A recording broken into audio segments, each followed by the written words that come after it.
Hi students, welcome to Yash Academy YouTube channel. This is my second video lecture on multiple choice questions, one correct answer. Topic is hydrocarbons.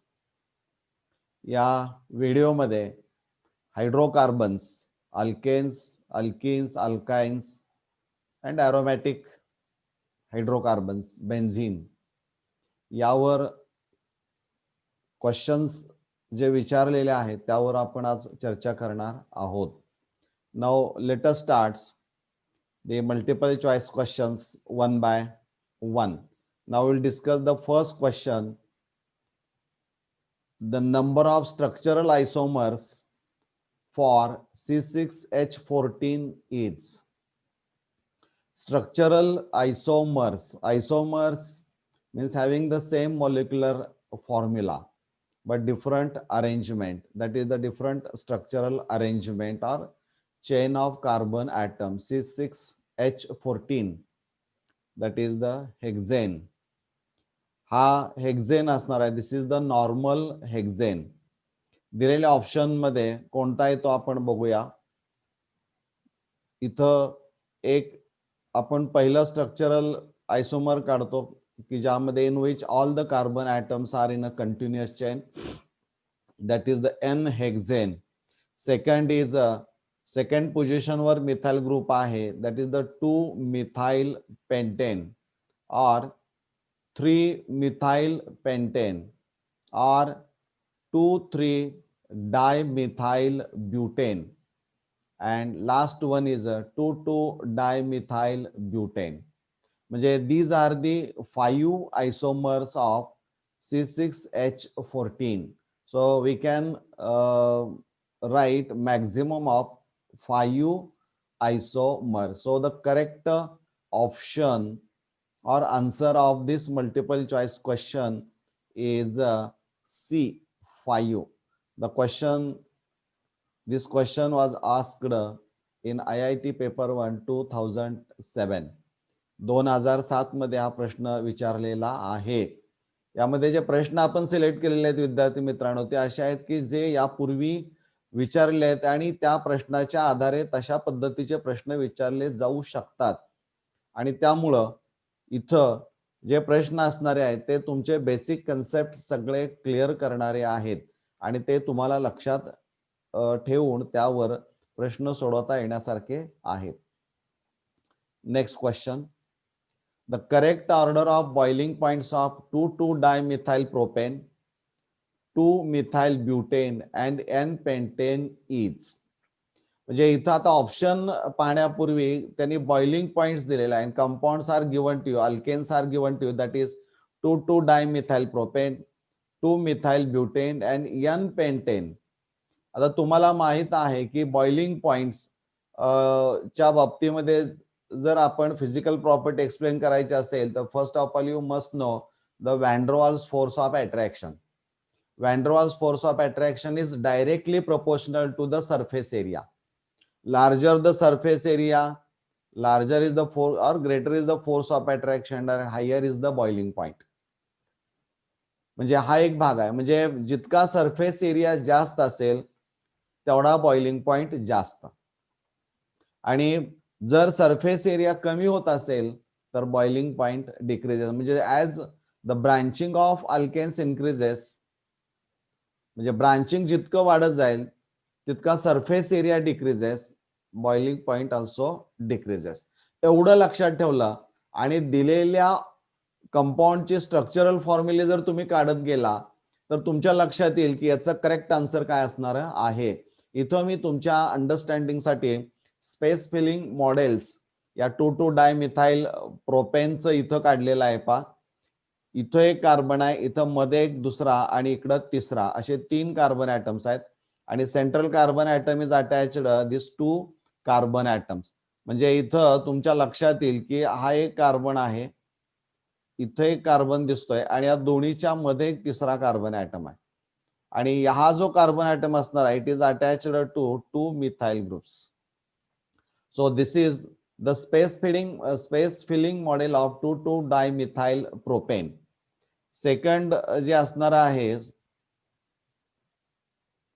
Second जर आपण पाहिलं तर 2-मिथाइल butane असणार आहे. 2-मिथाइल butane मध्ये तुमच्या लक्षामध्ये येईल की इथं कार्बन आहे first, second, third and fourth, and there is a branch or methyl group at carbon second.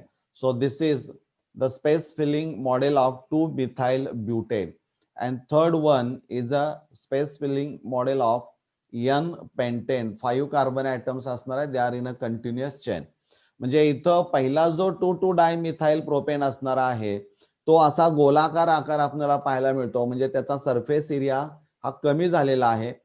आणि पुन्हा 2-मिथाइल ब्युटेनचा विचार केला तर जस्ट सरफेस एरिया थोडा वाढलेला आहे, आणि एन पेंटेन मध्ये पुन्हा तो वाढलेला आपल्याला सरफेस हा इथं एक्सपोज झालेला किंवा वाढलेला दिसतोय.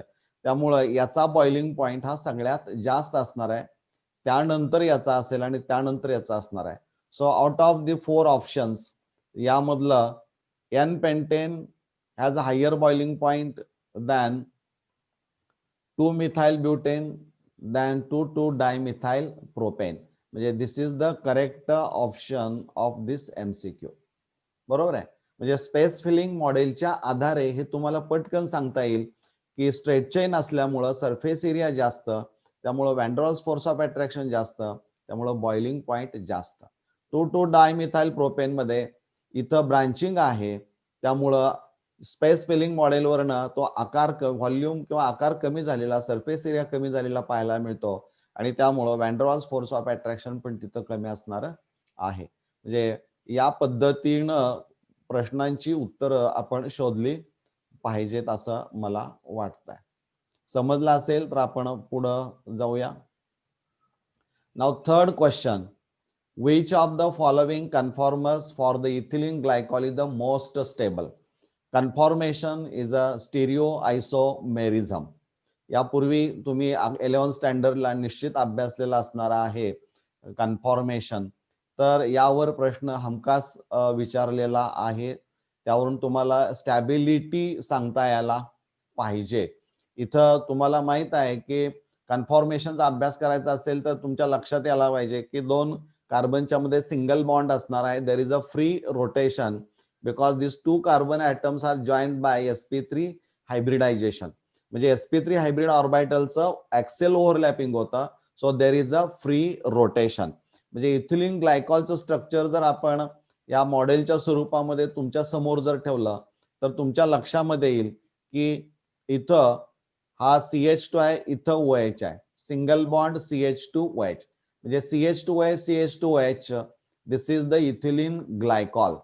म्हणजे इथं 2 कार्बन सिंगल बॉन्डनं जोडलेले आहे, त्यांच्यामध्ये फ्री रोटेशन असणार आहे. म्हणजे समजा हा CH2OH हा कार्बन जो असणार आहे तो स्थिर ठेवला आणि हा कार्बन आपण असा क्लॉकवाईज डायरेक्शननं रोटेट करू शकतो किंवा तो अँटी क्लॉकवाईज डायरेक्शननं सुद्धा रोटेट करू शकतो because there is a free rotation. आणि त्या फ्री रोटेशनमुळं त्या कार्बन ॲटमला जोडलेले जे काय ॲटम्स किंवा ग्रुप्स असणारे आहेत त्यांची मांडणी मात्र स्पेसमध्ये काय होते, रिअरेंजमेंट अशी बदलत जाते किंवा ती अरेंजमेंट बदलते. आणि ही बदलणारी अरेंजमेंट जे असणारे आहे ते आपल्याला वेगवेगळे फॉर्म्स पाहायला मिळतात. त्यामध्ये अँटी असेल, पार्शली इक्लिप्स्ड असेल, फुल्ली इक्लिप्स्ड असेल किंवा गॉश असणार आहे. म्हणजे अशा अनेक वेगवेगळे फॉर्म्स हे त्यामध्ये आपल्याला पाहायला मिळतात, हे तुम्हाला माहित असणार आहे.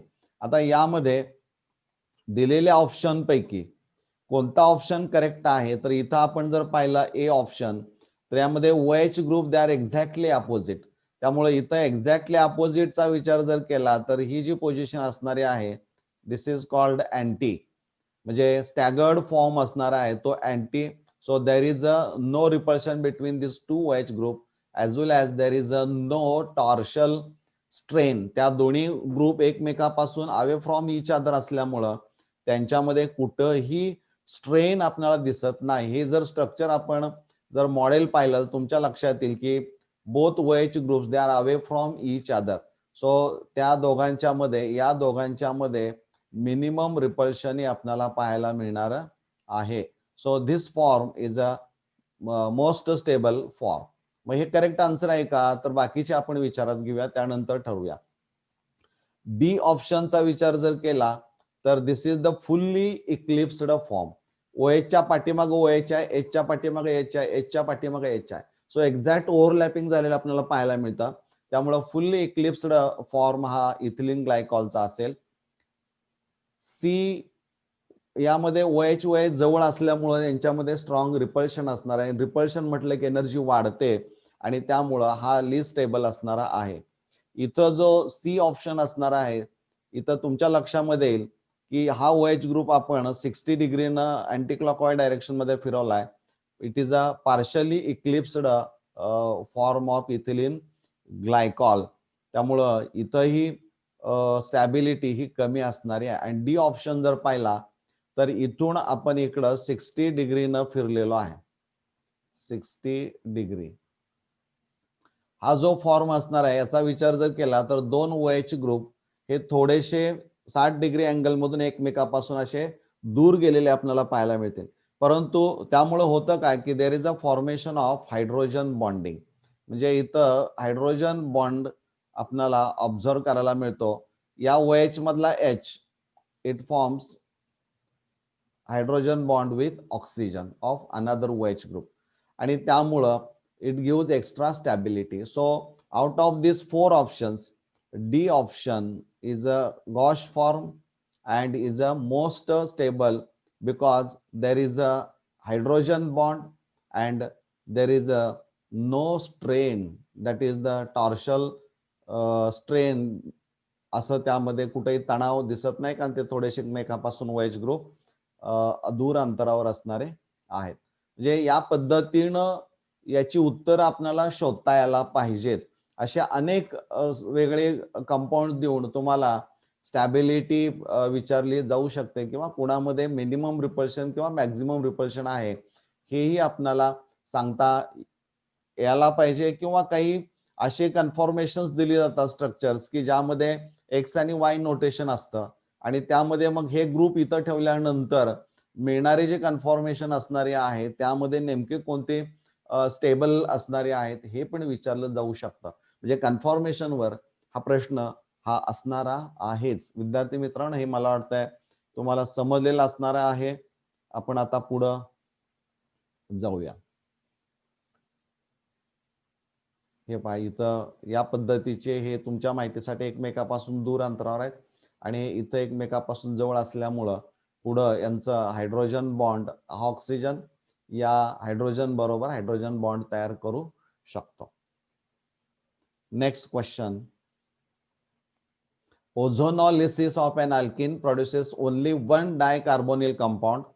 The structure of alkene is ozonolysis, that is the addition of O3 हा असणार आहे formation of ozonide which is unstable and is decomposed by तुम्हाला माहित आहे की झिंक डस्ट वापरले जाते आणि हायड्रोलिसिस म्हणजे ऍडिशन ऑफ वॉटर मॉलिक्यूल तिथं असणार आहे. म्हणजे इथं हे ओझोनालिसिस तुम्ही अभ्यासलेला असणार आहे, त्यावर हमखास प्रश्न हा असतो म्हणजे असतो. याचे टिप्स आणि ट्रिक्स कशा पटापट त्याची उत्तरं शोधायची असतील तर तुमच्या लक्षामध्ये यायला पाहिजे की जिथं डबल बॉन्ड आहे या डबल बॉन्डवरच तो O3 ऍड होतो. पण आपण असं करूया की इथं डबल बॉन्डला असा एक लाईन ओढूया आणि दोन्ही बाजूला एक एक ऑक्सिजन ॲटम इथं आपण दाखवूया. म्हणजे काय होईल तर या स्ट्रक्चर मध्ये CH3 single bond C double bond O आणि हा इथं H असं असिटाल्डिहाइड म्हणजे CH3CHO यामध्ये दोन मॉलिक्युल्स मिळतात आपल्याला. कार्बोनिल डायकार्बोनिल कंपाऊंड आहे म्हणजे दोन C डबल बॉन्ड O आहे तर मिळणारा प्रॉडक्ट फक्त एकच असणारा आहे. म्हणजे इथं दोन मिळतात म्हणजे हे आन्सर असणार नाही. इथं आपण जर पाहिलं तर इथं CH2 आहे त्यामुळं इथे एक ऑक्सिजन ऍड केला तर CH2O याचा अर्थ फॉर्माल्डिहाइड मिळेल आणि इथं जो मिळणारा आहे तो सायक्लो ब्युटॅनोन असणारा आहे. म्हणजे इथेही दोन स्ट्रक्चर्स किंवा दोन कार्बोनिल कंपाऊंड्स वेगळी मिळत आहेत. इथं थर्ड ऑप्शन मध्ये बघूया, इथं ऑक्सिजन इथं ऑक्सिजन म्हणजे काय होतं पहा, हे असंच राहतं. हे इथे एक डबल बॉन्ड ओ, इथे एक डबल बॉन्ड ओ, अशा पद्धतीचं. म्हणजे इथं हे डायकार्बोनिल कंपाऊंड असणार आहे आणि ते एकच असणार आहे. त्यामुळे correct option of this MCQ is C. याच्यामध्ये जर पाहिलं तर इथं डबल बॉन्ड आहे, इथे डबल बॉन्ड आहे. इथं ऑक्सिजन, ऑक्सिजन, ऑक्सिजन, ऑक्सिजन, म्हणजे 3 डिफरंट प्रॉडक्ट्स आर ऑब्टेन. म्हणजे ऍसिटाल्डिहाइड आहे, ग्लायऑक्झल आहे, फॉर्माल्डिहाइड असणार आहे. म्हणजे यामध्ये प्रश्न काय तर ozonolysis of alkene produces only 1 dicarbonyl compound. म्हणजे असं एकच कंपाऊंड मिळालं की ज्यामध्ये 2 कार्बोनिल ग्रुप असणारे आहेत. परंतु डबल बॉन्ड ब्रेक होतो त्यावेळेस तिथं आपण ऑक्सिजन ऍड केलेला दाखवलाय. त्यामुळे कार्बोनिल कंपाऊंड तयार होतात, पण ती वेगवेगळी ए, बी आणि डी ऑप्शन मध्ये आपल्याला पाहायला मिळतात. परंतु सी मध्ये एक आणि एकच डायकार्बोनिल कंपाऊंड हे तयार होतं. त्यामुळे C is the correct option. Okay, आपण आता पुढं जाऊया. Fifth, predict the correct intermediate and product in the following reaction. You are given reaction and you are asked to predict the intermediate as well as product of the given reaction. आणि त्यांनी options दिलेले आहेत. ए म्हणजे काय असणार आहे आणि बी म्हणजे काय असणार आहे. तो सिक्वेन्स त्या पद्धतीने आपल्याला तो सिलेक्ट करायचा आहे. पण यासाठी आपण डायरेक्ट रिएक्शन मध्ये काय होतं हे जर पाहिलं तर तुमच्या लक्षामध्ये याला पाहिजे की इथं CH3C ट्रिपल बॉन्ड CH आहे, अल्काईन आहे, हा प्रोपाईन आहे, ट्रिपल बॉन्ड असणार आहे आणि याच्यामध्ये ऍडिशन ऑफ काय होणार आहे, water molecule in presence of H2SO4 and 1% HgSO4. म्हणजे इथं H आणि OH, H आणि OH याचा विचार जर केला तर इथं काय होणार आहे पहा, डबल बॉन्ड मधला एक पाय बॉन्ड ब्रेक होईल, इथं येईल OH आणि इकडं एक बॉन्ड तयार झालेला असेल H म्हणजे CH2, यातला एक पाय बॉन्ड ब्रेक होईल, म्हणजे तयार होईल CH3CHOH डबल बॉन्ड CH2. मग ते कुठं कुठं आहे तर इथे एक पाहायला मिळतं, त्याच्यानंतर इथे एक पाहायला मिळतं. या दोन ऑप्शन पैकी एक आपल्याला तो सिलेक्ट करावा लागणारा आहे. पुन्हा यामध्ये काय होतं तर यामध्ये टाटोमेरिझम होता. हा H जो असणार आहे तो या कार्बनकडे जोडला जातो. So CH2 is converted into CH3 आणि हा डबल ऑक्सिजन लोन पेअर इकडे दिल्यामुळे देर is a formation of double bond between carbon and oxygen आणि इथला जो डबल बॉन्ड आहे तो सिंगल बॉन्ड तयार होतो आणि त्यामुळं CH3C double bond O CH3. आता इथं पाहिलं तर CH3CSO4 डबल बॉन्ड CH2 आहे, म्हणजे हे ऑप्शन असणार नाहीये. किंवा इथं पाहिलं बी CH3C double bond O CH3 तर हे बरोबर असणार आहे. So the correct answer of this question is A CH3COH double bond CH2 हा A that is the intermediate and B ऍसिटोन या पद्धतीनं आपण ओळखत गेलं पाहिजे. यासाठी काही ट्रिक्स तुम्हाला डेव्हलप कराव्या लागतील, ज्या आम्ही सांगतोय त्या अधिक तुम्हाला स्वतःच्या डेव्हलप केल्या तर निश्चित तुम्हाला एक्झाम्पल्स किंवा MCQ सोडवत असताना कुठेही अडचण येणार नाही. Now sixth question, the number of sigma and pi bonds in a molecule of benzene is. आता बेन्झीन मॉलिक्युल म्हटलं की आपल्या समोर असं येतं पहा बॉन्ड लाईन स्ट्रक्चर आणि त्यामुळं भराभर आपण काय करू शकतो की इथं तुमच्या लक्षात येईल की 3 पाय बॉन्ड्स इथं पाहायला मिळतील. देर आर 3 पाय बॉन्ड्स. मग 3 पाय बॉन्ड्स कुठं आहेत, इथं आहेत, इथं आहेत, इथं आहेत. त्यामुळे हे ऑप्शन आपोआप काय झालं, कट झालं.